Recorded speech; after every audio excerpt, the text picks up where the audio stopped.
Хорошо, мы не будем про них, а у нас времени не так много. Да.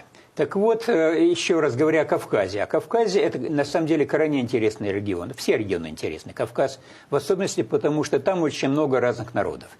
На Кавказе известны миграции народов, такие капитальные, классические, не считая небольших.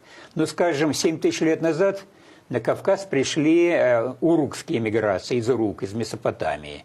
И вот они оставили, до сих пор живет очень много на Кавказе их потомков. И когда смотришь датировки их ДНК, они уходят вглубь на 7 примерно тысяч лет. Что это за народы сейчас? Это народы, они везде. Собственно, ингуши.